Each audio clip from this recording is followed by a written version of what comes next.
দুবেলা দুমুঠো খাবারের জন্য প্রতিনিয়ত লড়তে হয় পথশিশুদের, নেই মাথা গোঁজার ঠাঁই। সামাজিক নিরাপত্তার বেষ্টনীর বাইরে থাকা এসব শিশু পাচ্ছে না সরকারি সহায়তাও। বিশেষজ্ঞরা বলছেন, সকল শিশুর অধিকার নিশ্চিতে দায়িত্ব নিতে হবে সরকারকে। বিশ্ব পথশিশু দিবস নিয়ে নাজমুল হুদার বিশেষ প্রতিবেদন, ছবি তুলেছেন শাহিন হোসেন।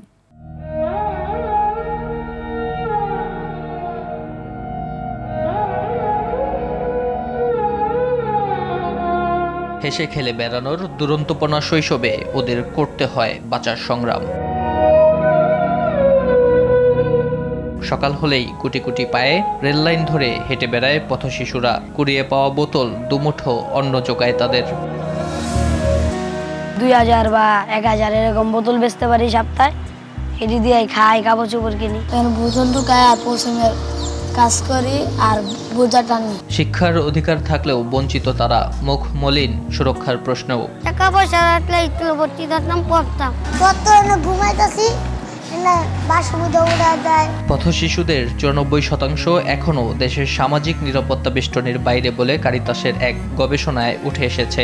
এছাড়া 51% কোনো স্কুল বা মাদ্রাসায় পড়ছে না।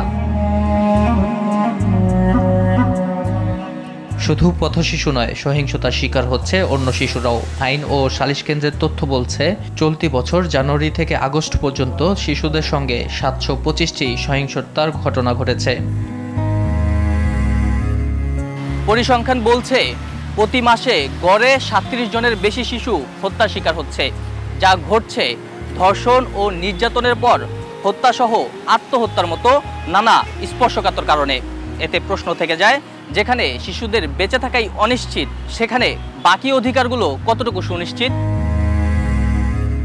জাতিসংঘ শিশু অধিকারে বলা হয়েছে বৈষম্যহীনভাবে সবাই সমান সুযোগ পাবে, কিন্তু বাস্তবতা হচ্ছে এই অধিকারগুলো সবার জন্য সমান নয়। শিশুদের প্রতি আমাদের যে দৃষ্টিভঙ্গির জায়গা, সেই জায়গায় শিশুদের প্রতি আমরা দায়িত্ব আসলে কতটুকু পালন করছি, সেখানে বড় রকমের একটা প্রশ্নবোধক তুলেই দেয়। সঠিক কোনো পরিসংখ্যান না থাকলেও দেশে পথশিশুর সংখ্যা 40 লাখের কাছাকাছি বলছে গবেষণা প্রতিষ্ঠানগুলো। ওদের বেশিরভাগেরই দিন কাটে রাস্তা, বাস স্ট্যান্ড বা রেল স্টেশনে।